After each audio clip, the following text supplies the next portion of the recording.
The following is a special presentation of Ashland University's College of Arts and Sciences.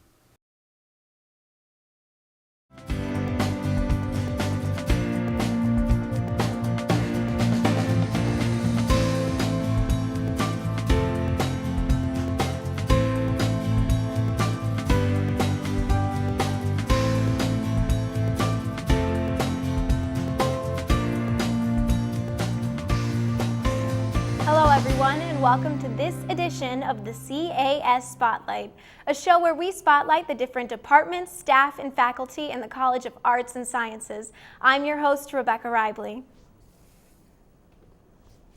With 17 departments across campus, Ashland's College of Arts and Sciences encompasses a wide range of programs, with everything from art to social work, history and politics, English to psychology, just to name a few. Today in the Spotlight, we will be talking about this year's College of Arts and Sciences Undergraduate Research and Creative Activities Symposium, or URCA for short. We have with us Dr. Diane Bonfiglio, the Director of Undergraduate Research and Creative Activity, and Senior Megan Wise, who presented research on deceptive communication at last year's symposium. Thank you so much for being with us today. Thank you for having us. Thank you. So I want to start out by asking you, Diane, what exactly is the URCA Symposium? The URCA Symposium is a day-long event. This year it'll be April 10th. It starts at 8:30 in the morning and goes all the way through mid-afternoon. And in that day we have students from all across the college who do performances of their art, who do presentations of their research, who do posters to show us what they've been working on.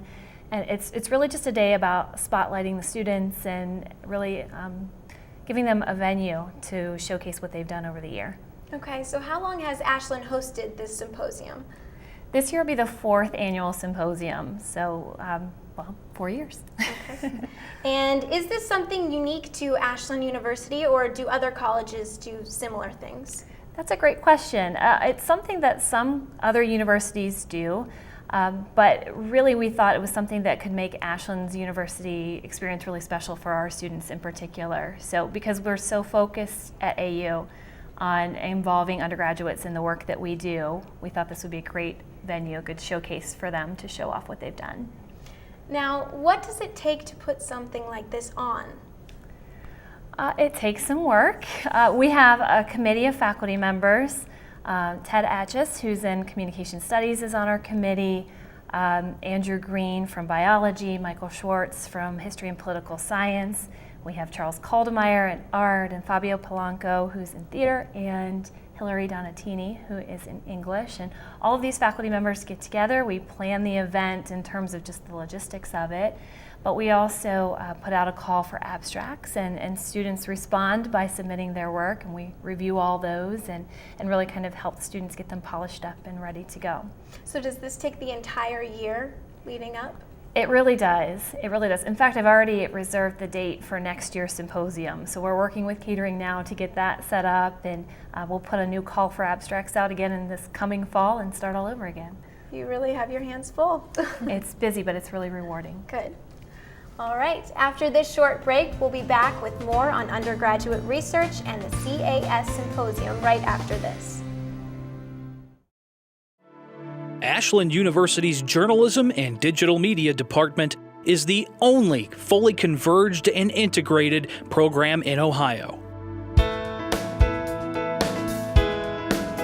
And our award-winning student newspaper covers our campus and beyond. WRDL 88.9 FM broadcasts news, sports, and top 40 music 24 hours a day to Ashland County. JDM majors apply converged skills in practical, hands-on labs, using state-of-the-art hardware and software content creation tools, alongside our multi-award-winning faculty in a great facility.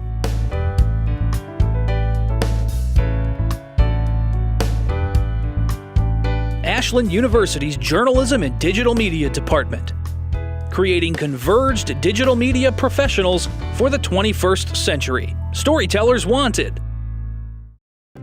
If you're you're just joining us, our guests on this edition of the CAS Spotlight are the Director of the College of Arts and Sciences Undergraduate Research and Creative Activity, Dr. Diane Bonfiglio, and Senior Megan Wise, who presented her research at the CAS Symposium last year. All right, so I want to go on by asking you, how are students chosen to present in the symposium? Well, students have to submit a 250-word abstract, and it's due usually the end of January or so. And then everyone on the committee gets together, the faculty get together, and we read through all of the abstracts. And students are chosen for the symposium if their work represents something that's an original contribution of the student, so something interesting that's their creative idea or some new research piece that they've been working on, and they've clearly expressed their contribution in that abstract. Okay, and generally how many students apply to present? In general, it tends to be somewhere in the 60s of students who present. So I believe this year we might have had 65 or so students who submit, but some of those students work together on abstracts, so we ended up, I think, with somewhere around 50 submissions, 50 abstracts. Okay, and do you try to take everyone, or is it very selective? We do our best to really try to mentor students, so there are very few that are rejected outright. What we tend to do is we will work with students on really trying to polish up their abstract and getting some of the details ready. So while several of them go back for revision, many of them are ultimately accepted. Okay. Now we have Megan Wise with us today, who presented last year. What did you present at the symposium? Last year in March, I think it was, I presented research about deceptive communication as it applied to intense circumstances such as like airport security and screenings. It was something that really interested me, so I wanted to do some more in-depth research, and then I presented it. Now, obviously it's a lot of hard work to present at the symposium. Why did you decide to do it? It's great experience, number one, but ultimately my professors encouraged me because I took all the time during class to write a paper and then present a speech about it in class. But then it's more of a professional setting. So you go and you present your research and you just get comfortable speaking in front of large audiences, and then also getting to be comfortable with the Q&A sessions, how to kind of think on your feet and answer questions that faculty or students have about your research. So what was it like to present in front of such a large group of people? It's a little nerve-wracking at first, but it's good to have those butterflies in your stomach. I think it's good nervousness that I had. But once you get up there on the stage and start talking about the stuff you studied for months at a time, you kind of get into the groove and the swing of things. And I really enjoyed it because I like giving speeches, and it was a great opportunity for me. So who was your advisor for your presentation? For the deceptive communication project I presented, Dr. Delisa Randall Griffith was my mentor. She was one who I worked with the paper on, and she kind of coached me along the way, getting the abstract ready and then giving me pointers about how to deliver a good speech and presentation. So do you think it was beneficial to work with a professor hands-on? It's very beneficial. I think that's one of the great things at coming to AU is you get that one-on-one interaction with your professor. And so if it was after class or even just going to her office to sit down and work on things, she took the time out of her day to help me and answer any questions that I had, and that was just really comfortable and reassuring that I had an advocate on my side. That's great. Now I want to go back to you, Diane, and ask you, what unique projects have been presented in the past? Could you pick out a couple? Oh my gosh. I really tend to like the arts, the visual arts and fine arts performances the best. I'm a psychologist, and I love our psychology students, of course, but for me, part of the beauty of the symposium is just to see some things that are so different and things that I don't often get a chance to see my other students doing.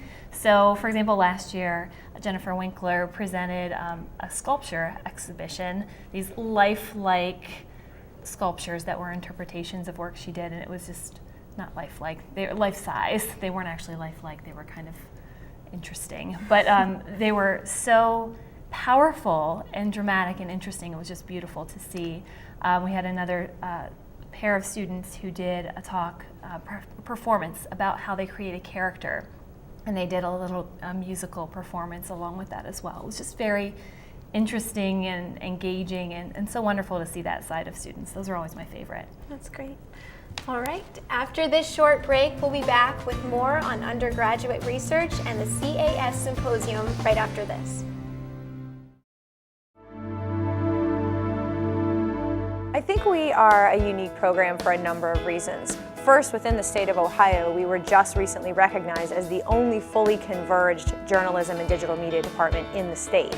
And what that means is we're the only ones that have a fully integrated curriculum where you're going to come here and you're going to learn newspaper, web, broadcasts for both radio and TV. No other curriculum in the state can offer a student that. So it makes us unique because you're going to come out of here knowing all sorts of different platforms, and that's going to make you that much more marketable when you're going to look for a job.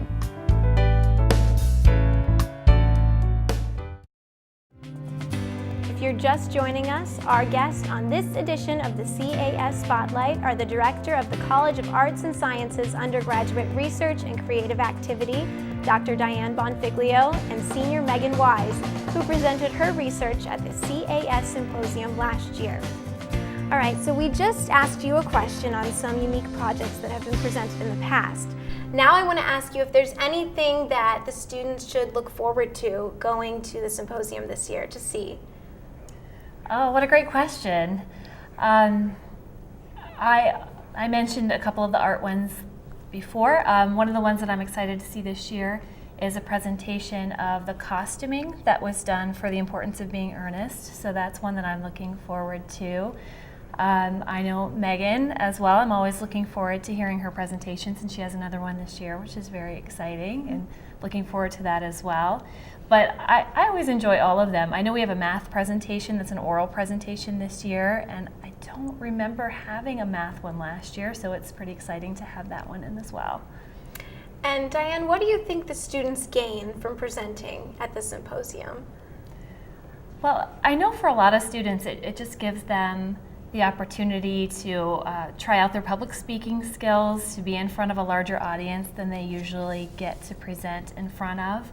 I know for some of the students that I've worked with in the past, they've used it as a warm-up for a regional or a national conference in the field. So a couple of students that I'm working with now will present at URCA in April, and then they'll be taking their presentation to the Midwestern Psychological Association Conference in Chicago in May. So it gives them a chance to do this in a professional environment, but a safe and supportive one in front of their faculty and their peers here before they go on to somewhere else. Okay. So Megan, what did you take away from this experience?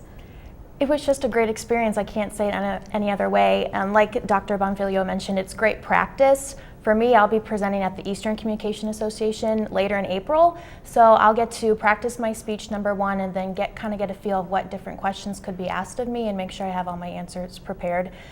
So it's just a great experience, and you practice your public speaking skills, and it's a friendly audience. Everybody wants you to do well, so it's nice to have a supportive audience and they have your back. Are you planning on presenting this year? Yes, I will be presenting this year. It's a little bit more, it's an extension of what I did last year. It's still about deceptive communication, but I liked it so much I wanted to bring it here to the Ashland campus, and I looked at deceptive communication via social media, specifically, not social media, text messaging, and I did a survey of over 200 students here on campus talking about their ability to be deceptive via text message and also their likeliness to recognize if they're being deceived. So I gathered all the results and data, and I'll be presenting that in April. That sounds really interesting. So would you recommend presenting to the students on campus? I definitely would. If anybody has the opportunity, if it's research or speech or something in the arts that they've done and worked hard towards, I think people deserve to see their hard work. And it's like Dr. Bonfiglio mentioned again, it's a safe environment, it's friendly, and it's great practice if you want to go on and do something at a state or a regional conference. Okay. Now we're going to take a short break. Right after this, we will be back with more from Megan and Diane. Newspaper reporters all over the country are being asked to produce multimedia content online to accompany their stories that appear in the newspaper. And so we really want to stress that you can't focus solely on print anymore. If you want to get a job when you get out of college as a journalism major, you have to be able to prove that you can report and edit for any of the mediums.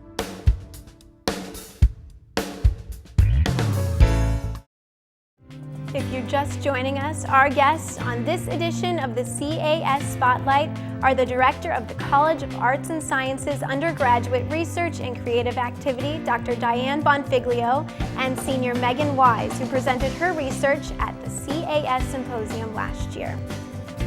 So I want to ask you, Diane, how did this symposium get started here on campus? You know, about 4 years ago, Dean Weber was very interested in creating a forum, a place where we could really spotlight undergraduate research here at the university. You know, a lot of other places, the focus is really on graduate students and what they're doing to make contributions to their fields and in their creative areas.